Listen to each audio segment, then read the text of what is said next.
Hey guys, it's Angelo, and upon request of many of you guys wanting me to keep you updated on all Shadow Priest changes released on the beta, today we have some more changes fresh from the batch of August 19th. These are some more pretty interesting changes, this time to our Insanity tuning in general, to Legacy of the Void, the talent, to Void Eruption itself, and to other aspects of the spec.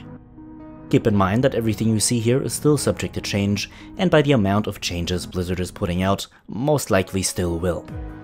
Now, if you want to discuss these changes with other priests and discuss anything World of Warcraft related, be sure to join our Discord server with the link in the description box below, and if you'll be taking something away from this video, please don't forget to leave a like.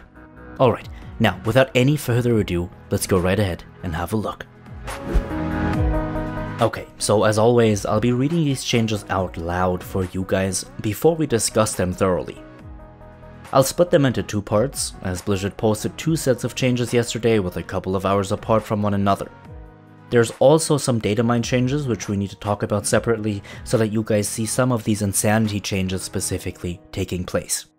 Alright, let's start us off with the damage and Insanity tuning updates, as well as the updates to Legacy of the Void and VOIDFORM.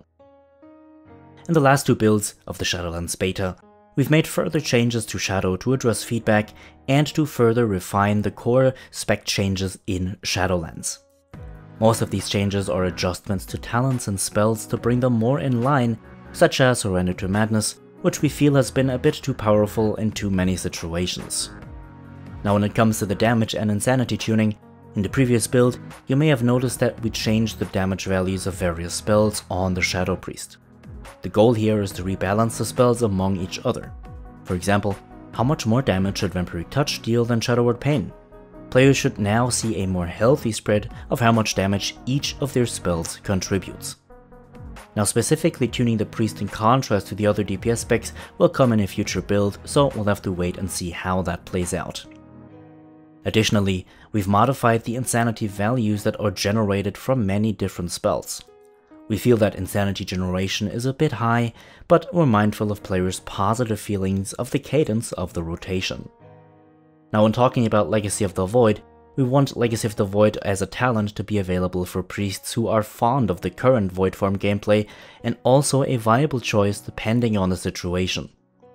We recognize that the talent had issues with the revamped design of VOIDFORM and Void Eruption and made some changes. It now has the ramping haste mechanic players are familiar with. We've also added an interact with Devouring Plague, causing your Void Bolt, well spec'd into Legacy of the Void, to add the duration to Devouring Plague. This may be too powerful, but let us know what you think. And finally, we have changes to Void Eruption. We've removed the Insanity threshold requirement needed to cast Void Eruption, as it doesn't make as much sense with the new gameplay. Good, now let's look at Devouring Plague, Void Bolt, and a tooltip change for Searing Nightmare. Devouring Plague is currently healing for too much, and we're hotfixing the beta to put it back to its former tuning of healing the priest for 50% of the damage done. Beta hotfix will also restore Vampiric Touch to heal the priest for 50% of its damage done. Void Bolt is currently extending the duration of Devouring Plague at a greater duration than intended. We're working on a beta hotfix to change the design of Legacy of the Void to refresh the duration of Devouring Plague on the target of VOIDFORM rather than extending the duration of the dot on all nearby targets. The tooltip for Searing Nightmare is incorrect. If the targets have Shadow Word Pain present, it deals 100% increased damage and not 185%. Okay, before we look at the Insanity changes and some talent changes, let's just address these changes we've just discussed really quick.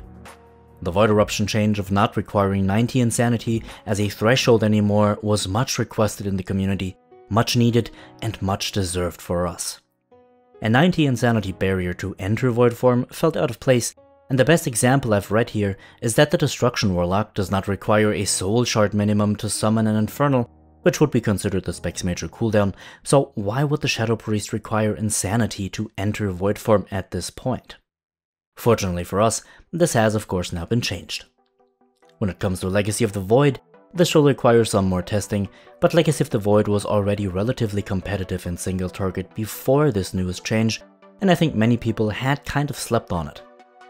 This change should make Legacy of the Void more attractive though in situations which don't only relate to single target, but its greatest multi-target restriction still, and will always come due to the insanity cost of Devouring Plague and even Searing Nightmare. Spending insanity when the goal is to have as much insanity available as possible for the longest amount of time when it is constantly draining is of course counterintuitive, which severely limits the use of Devouring Plague on multiple targets with Legacy of the Void, and the same goes for Searing Nightmare. How do you feel about Legacy of the Void in its current state? Do you feel that it lives up to the BFA VOIDFORM iteration? Be sure to let me know in the comments below. Moving on, we'll be taking a detailed look at the changes to insanity generating abilities and their insanity generation respectively. So, some of the changes I'll show had either been discovered via Datamined information or had already been changed in the last build, which I hadn't updated you on yet, so let's just address them all. We'll start off with Surrender to Madness, which now does not instantly grant you 100 insanity anymore, but instead simply casts Void Eruption and you will enter Void form. This means that the double Devouring Plague you were able to dish out once activating STM is no longer a thing. Void Torrent's insanity generation has also been reduced, and it now only generates 30 insanity from previously 60 insanity. Mind Blast now generates 8 insanity, 9 with Fortress of the Mind, and Vampiric Touch now generates 5 insanity. Another change which affects insanity generation comes in form of Shadow Crash, which has received, well, somewhat of a rework once more. Shadow Crash is now up to 3 charges and generates 8 insanity per charge. If Shadow Crash hits a target which stands alone, they suffer 25% increased damage from the next Shadow Crash within 15 seconds, stacking twice. Now the change to Surrender to Madness is, though I would have preferred it not to happen, understandable. Having 2 Devouring Plagues ready to be placed is definitely a bit strong, especially considering that STM buffs all insanity generation by 100% and gives you a free Void form, which is a 20% damage buff in and of itself as well, and of course you can cast while moving. Accordingly, nerfing Surrender to Madness is a logical step, but I don't think that this will make the talent unplayable. It'll just bring it more in line with other talent options within its row, so Ancient Madness and of course Legacy of the Void. The changes to Shadow Crash seem a bit weird, as if they came out of nowhere honestly, and seemingly tried to push Shadow Crash into our single target option within its tier. All other insanity generating changes are honestly fine, and simply attempt to prevent us from overcapping while playing, in order to leave some air within our rotation and to offer some more engagement. All in all, I'm happy that Blizzard is taking their time and listening to the player feedback and trying to push positive changes into the game for us. A few changes should still be addressed in my opinion. First and foremost, the fact that Devouring Plague has no implemented mechanic to justify multiple, concurrent uses on a target even when the dot is still running on said target. If Blizzard would make use of the former Devouring Plague mechanic from Warlords of Draenor, where the newly applied Devouring Plague would simply carry over the remaining dot damage of the one already on the target, or if it would have a mechanic implemented like the old Unstable Affliction, which would allow us to place multiple DPs on one target, that would be pretty cool and pretty nice to be honest. Now, also personally, I believe our insanity generation before these changes were fine. The biggest problem with having a lot of insanity is just the fact that we don't have much to spend it on, which is even more limited due to the way that Devouring Plague works, or, well, doesn't work, as just mentioned. If there's a mechanic in place to add more gameplay to Devouring Plague, then the insanity generation and us overcapping shouldn't really be a problem, and even if it were to be one, it'd be a lot less annoying. Let me know what you think. How are you liking these changes? Yay or nay?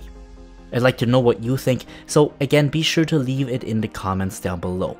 Now, as always, thank you so much for watching everyone, and a special thanks to my supporters over at Patreon. You guys are awesome. If you wish to stay updated on my content, feel free to subscribe, and don't forget to leave a like if this video was helpful to you. Now, have a good one my friends, get excited to try out these changes, and I will see you all in the next one.